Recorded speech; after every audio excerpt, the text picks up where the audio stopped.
wabarakatuh kepada yang terhormat Bapak Fatahillah, Sarjana Hukum Magister Pendidikan selaku dosen pengampu mata kuliah wajib kurikulum Pancasila dan teman-teman yang berbahagia. Pada kesempatan kali ini kami dari kelompok 1 akan mempresentasikan laporan Project Citizen dengan judul Rendahnya Interpretasi Pancasila di Kalangan Gen Z. Pancasila adalah dasar negara sekaligus panduan moral bagi bangsa Indonesia yang seharusnya dipahami, dihayati, dan diterapkan oleh seluruh warga negara, terutama generasi muda seperti generasi Z. Namun, masih ada keprihatinan bahwa pemahaman dan penghayatan terhadap nilai-nilai Pancasila mulai berkurang di kalangan mereka. Hal ini penting karena tanpa pemahaman yang kuat akan Pancasila, ada risiko berkurangnya rasa persatuan dan kesatuan yang telah menjadi fondasi utama bangsa. Secara ideal, setiap orang diharapkan memiliki pemahaman mendalam tentang nilai-nilai yang terkandung dalam Pancasila. Dengan pemahaman yang utuh, generasi Z diharapkan dapat mampu menginternalisasi Pancasila dalam kehidupan sehari-hari, sehingga dapat menjadi warga negara yang berkontribusi positif terhadap bangsa dan negara. Namun, realitas sekarang menunjukkan bahwa banyak dari kalangan Gen Z yang kurang memahami atau bahkan tidak hafal kelima sila Pancasila, apalagi memahami makna filosofis yang terkandung di dalamnya. Hal ini mengakibatkan berkurangnya pemahaman fan apresiasi mereka terhadap ideologi bangsa sendiri. Kesenjangan antara kondisi yang ideal dan kondisi saat ini cukup signifikan. Di satu sisi diharapkan bahwa generasi Z mampu menjunjung tinggi nilai-nilai Pancasila dalam kehidupan bermasyarakat dan bernegara. Namun pada kenyataannya, masih banyak dari mereka yang kurang paham bahkan tidak hafal kelima sila Pancasila. Melihat kondisi ini, kami bergerak untuk mengevaluasi materi atau isu terkait pentingnya pemahaman Pancasila untuk kehidupan berbangsa dan bernegara. Gen Z dapat diberikan edukasi melalui pendekatan kontekstual seperti diskusi untuk membahas nilai-nilai Pancasila agar dapat dipahami secara menyeluruh. Hal ini bertujuan agar mereka tidak menganggap Pancasila hanya sekedar dihafal, akan tetapi juga memahami maknanya agar dapat diterapkan dalam kehidupan sehari-hari. Terdapat 3 rumusan masalah. Yang pertama yaitu, apa saja faktor yang membuat Gen Z kurang memahami atau tidak hafal Pancasila. Yang kedua yaitu, bagaimana solusi yang dapat diterapkan agar Gen Z sadar bahwa memahami Pancasila sangat penting. Yang ketiga yaitu, bagaimana cara memahami makna filosofis yang terkandung dalam Pancasila. Selanjutnya yaitu tujuan penulisan. Yang pertama yaitu untuk mengetahui faktor apa saja yang mengakibatkan Gen Z kurang memahami atau tidak hafal Pancasila. Yang kedua yaitu untuk meningkatkan kesadaran Gen Z bahwa pemahaman terhadap Pancasila itu sangat penting. Yang ketiga yaitu agar Gen Z dapat memahami makna filosofis yang terkandung dalam Pancasila. Terkait dengan isu yang kami angkat yaitu rendahnya interpretasi Pancasila di kalangan Gen Z, yang pertama ada sebuah jurnal dengan judul Mengolaborasi Pemahaman Terhadap Pancasila dari Unitra Civic Education Journal. Penulisnya yaitu Yuda Pradana pada tahun 2019. Pada jurnal ini disebutkan ada sebuah penelitian mengenai pemahaman Pancasila pada generasi muda. Dan disebutkan bahwa banyak dari generasi muda yang tidak hafal Pancasila dan ada juga yang hafal tetapi tidak memahami maknanya. Kemudian yang kedua ada jurnal dengan judul Internalisasi Nilai-Nilai Pancasila di Perguruan Tinggi, Citizenship Jurnal Pancasila dan Kewarganegaraan, ditulis oleh Dwi Rianti DKK pada tahun 2019. Pada jurnal ini juga sama disebutkan bahwa masih banyak dari masyarakat Indonesia yang tidak hafal Pancasila dan juga tidak paham dan menganggap Pancasila hanyalah sebuah alat politik, bukan sebagai dasar negara. Teori yang mendasari proyek ini adalah teori perubahan sosial dan juga teori esensiasi kognitif. Teori perubahan sosial yang berasal dari Paul B. Hutton dan Chester L. Hunt yang menyatakan bahwa perubahan sosial adalah sesuatu yang tetap dan selalu ada dalam masyarakat. Dalam hal ini, generasi Z tumbuh dalam konteks sosial yang berbeda dari generasi sebelumnya, sehingga mereka memandang Pancasila tidaklah relevan dengan kehidupan mereka dan ketinggalan zaman. Mereka merasa tidak penting untuk menghafal atau memahami nilai-nilai yang ada pada Pancasila, karena menurut mereka Pancasila hanyalah warisan masa lalu dan tidak ada kaitannya dengan kehidupan mereka. Mereka juga merasa bahwa hafal sila-sila Pancasila tidaklah memberikan dampak signifikan dalam kehidupan. Kemudian teori lain yang mendasari proyek ini adalah teori esensiasi kognitif, di mana teori ini berkaitan dengan cara otak manusia memproses informasi dan membuat keputusan untuk meminimalkan usaha mental. Dalam teori esensiasi kognitif, menekankan bahwa otak manusia cenderung mencari cara yang paling efisien untuk memperoleh informasi, mengingat keterbatasan kapasitas memori dan perhatian. Dalam hal ini, Gen Z yang hidup dalam kemajuan teknologi informasi lebih senang menggunakan aplikasi seperti Google, YouTube, ataupun AI untuk mendapatkan informasi cepat tanpa harus melalui proses yang panjang seperti menghafal atau memahami. Proses menghafal dan memahami Pancasila mungkin dirasa tidak efisien dibandingkan dengan mencari informasi secara cepat melalui internet. Bahkan jika muncul materi tentang Pancasila di ujian, mereka hanya perlu membuka Google atau AI untuk mendapatkan informasi secara lengkap tanpa harus menghafal memahami materi tersebut. Berita yang relevan untuk kajian isu rendahnya interpretasi Pancasila di kalangan Gen Z, kami ambil dari berita online. Yang pertama dari Media Indonesia. Pada berita ini disebutkan ada sebuah survei yang menunjukkan hanya 64,6% generasi muda yang dapat mengingat semua Pancasila. Dan yang lainnya ada yang hanya menyebutkan 3 sila atau bahkan ada yang tidak mengerti sama sekali. Hal ini dikarenakan oleh kurangnya implementasi Pancasila dalam kehidupan sehari-hari. Kemudian ada berita yang berasal dari Republika mengungkapkan ada 40% mahasiswa yang tidak hafal Pancasila. Penyebab hal ini dikarenakan lemahnya sosialisasi tentang Pancasila dan 4 konsensus dasar lainnya. Dan tentu saja hal ini dianggap mengurangi rasa nasionalisme di kalangan generasi muda. Kemudian yang terakhir ada sumber berita dari Memo ID membahas ada TNI yang berkunjung ke suatu sekolah dasar dan ternyata anak-anak di sana banyak yang tidak hafal Pancasila. Padahal sebagai pelajar seharusnya anak-anak tersebut lebih memahami Pancasila apalagi hanya menghafalnya. Metode pengkajian. A. Subjek perkajian.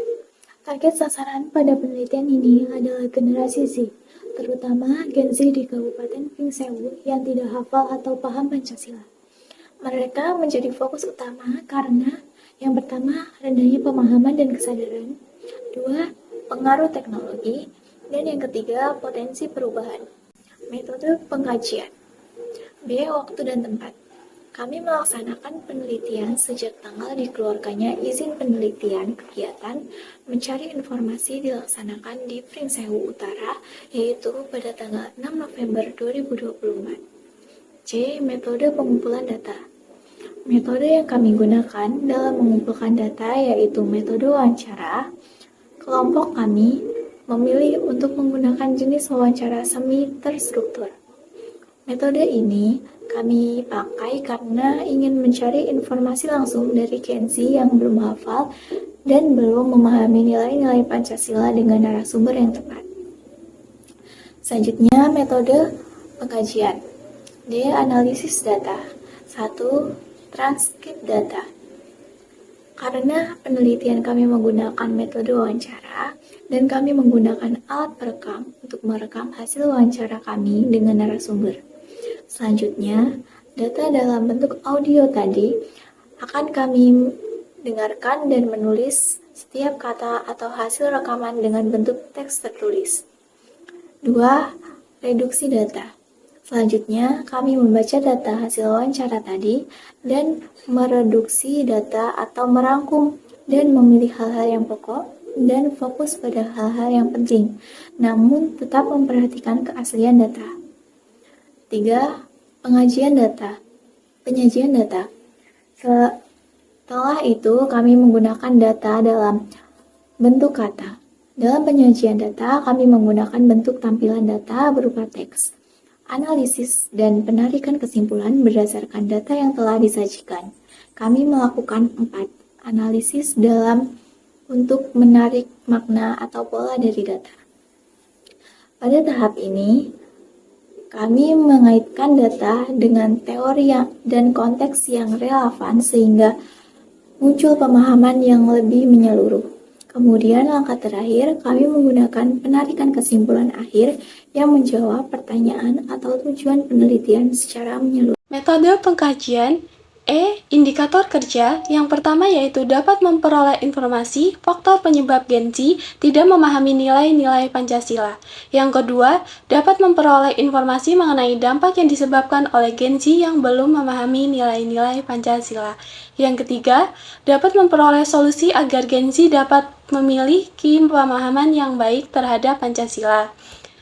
F. Metode evaluasi. Metode evaluasi yang kami gunakan dalam kegiatan ini adalah wawancara. Dengan menggunakan metode evaluasi ini, kami dapat memperoleh data yang akurat dan reliable untuk mengukur pengaruh krisis pemahaman Pancasila pada Gen Z dan mengevaluasi keberhasilan program-program yang bertujuan untuk mengatasi masalah tersebut. Yang selanjutnya yaitu ada jadwal kegiatan. Pada jadwal kegiatan ini, ada 8 jenis kegiatan. Yang pertama yaitu diskusi perumusan masalah pada tanggal 23-27 Oktober 2024, yaitu diskusi kelompok mengumpulkan kasus masalah dari berbagai sumber yang sesuai dengan tema.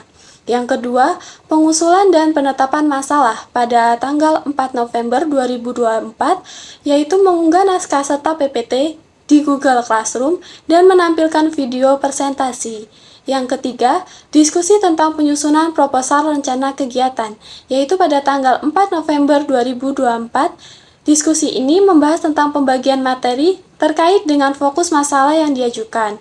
Yang keempat, melakukan wawancara terkait masalah yang diajukan pada 6 November 2024 di Pringsewu Utara, yaitu melakukan wawancara terkait dengan masalah yang diajukan. Yang kelima yaitu pengumpulan informasi penyusunan portofolio pada tanggal 7 November 2024, tepatnya di Gedung Bahasa, yaitu mengumpulkan informasi dengan cara mengumpulkan hasil wawancara yang sudah dilakukan.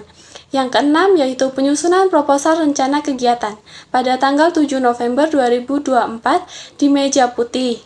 Menyusun proposal rencana kegiatan yang sesuai dengan template yang diberikan. Yang ketujuh yaitu pengumpulan informasi penyusunan pada tanggal 7 November 2024, yaitu mengumpulkan informasi dengan cara mengumpulkan hasil wawancara yang sudah dilakukan. Yang kedelapan, pengajuan proposal rencana kegiatan pada tanggal 11 November 2024, yaitu mengunggah proposal serta PPT di Google Classroom dan menampilkan video presentasi. Selanjutnya ada rencana anggaran belanja kegiatan. Rincian kebutuhan yang pertama ada snack kotak 8 box dengan harga 80.000, lalu ada print pedoman dan kertas HVS dengan harga 10.000, lalu ada konsumsi 8 box dengan harga 160.000, lalu ada air mineral 8 botol dengan harga 45.000. Jadi total anggarannya adalah Rp298.000. Selanjutnya adalah laporan kegiatan dan hasil pelaksanaan. Wawancara kami dengan seorang ahli mendapat hasil bahwa rendahnya pemahaman dan hafalan Pancasila di kalangan Gen Z adalah akibat dari perubahan pola pembelajaran, pengaruh teknologi, dan kurangnya penanaman nilai-nilai sejak dini. Metode belajar kini lebih fokus pada pemahaman daripada hafalan. Sementara ketergantungan kepada teknologi membuat Gen Z mengandalkan informasi instan dan jarang melatih hafalan mereka. Dari wawancara yang kami lakukan, ada beberapa strategi yang disarankan seperti memanfaatkan upacara bendera, pembelajaran kreatif melalui lagu atau permainan, dan teknologi edukatif seperti aplikasi atau video interaktif. Orang tua juga berperan penting dengan mendukung pengulangan hafalan di rumah. Dengan pendekatan ini diharapkan Gen Z dapat lebih mudah menghafal sekaligus mengamalkan nilai-nilai Pancasila dalam kehidupan sehari-hari. Kemudian, wawancara yang dilakukan dengan Gen Z yang berusia 18-25 tahun mengungkapkan variasi pemahaman Pancasila. 4 responden dapat menghafal seluruh Pancasila, namun hanya 1 yang benar-benar memahami maknanya. Sebagian besar hanya mengingat Pancasila karena kewajiban di sekolah tanpa pemahaman mendalam. Beberapa responden merasa sulit memahami konsep seperti ketuhanan yang Maha Esa atau keadilan sosial karena kurangnya penjelasan. 3 responden lainnya hanya menghafal sebagian sila, terutama yang pertama hingga yang ketiga, karena merasa tidak relevan setelah lulus, sedangkan 3 responden lainnya tidak hafal Pancasila sama sekali. Penyebabnya, yang pertama ada pemahaman konsep Pancasila cenderung rendah meski hafalan secara tekstual. Yang kedua, materi Pancasila seringkali dianggap terlalu formal atau kurang relevan dengan kehidupan modern. Yang ketiga, minimnya diskusi aktif atau kegiatan yang mengaitkan Pancasila dengan situasi nyata di lingkungan masyarakat. Selanjutnya ada pembahasan. Pancasila adalah dasar negara yang menjadi pedoman dalam kehidupan bermasyarakat, berbangsa dan bernegara di Indonesia. Berdasarkan hasil wawancara yang kami lakukan dengan ahli, rendahnya pemahaman dan hafalan Pancasila di kalangan Gen Z dipengaruhi oleh beberapa faktor seperti perubahan pola pembelajaran, pengaruh teknologi, dan kurangnya penanaman nilai-nilai Pancasila sejak dini. Metode pembelajaran saat ini lebih menekankan pada pemahaman dibandingkan hafalan, sehingga generasi muda tidak terbiasa mengingat teks seperti Pancasila. Selain itu, pengaruh teknologi terutama ponsel pintar membuat Gen Z terbiasa mengandalkan informasi instan dan jarang melatih hafalan. Hasil wawancara dengan 10 orang Gen Z menunjukkan bahwa Pancasila seringkali hanya dipahami sebagai hafalan wajib tanpa benar-benar dimaknai atau diterapkan dalam kehidupan sehari-hari. Sebagian besar responden mengenal Pancasila hanya karena kewajiban sekolah. Dan setelah lulus mereka mulai melupakan hafalan tersebut karena dianggap tidak relevan dengan kehidupan sehari-hari. Istilah dalam Pancasila dianggap abstrak dan sulit diterjemahkan dalam tindakan nyata, khususnya dalam konteks isu modern seperti keberagaman toleransi atau keadilan ekonomi. Selain itu, kurangnya pembahasan Pancasila di luar pendidikan formal membuat banyak responden merasa nilai-nilai Pancasila hanya berlaku di sekolah, bukan sebagai pedoman hidup yang harus diterapkan dalam kehidupan sehari-hari. Yang selanjutnya ada saran. Saran untuk topik ini adalah yang pertama, gunakan media sosial untuk membuat konten menarik tentang Pancasila seperti video TikTok atau infografik di Instagram. Yang kedua, mengajarkan Pancasila secara praktis dan relevan dengan isu yang disukai Gen Z seperti hak asasi manusia atau kesenjangan ekonomi. Yang ketiga, meningkatkan diskusi publik tentang Pancasila di komunitas, seminar, atau media massa agar generasi muda merasa nilai-nilai Pancasila tetap penting dan relevan. Sekian presentasi dari kelompok kami, dan lebihnya kami mohon maaf. Saya akhiri. Wassalamualaikum warahmatullahi wabarakatuh.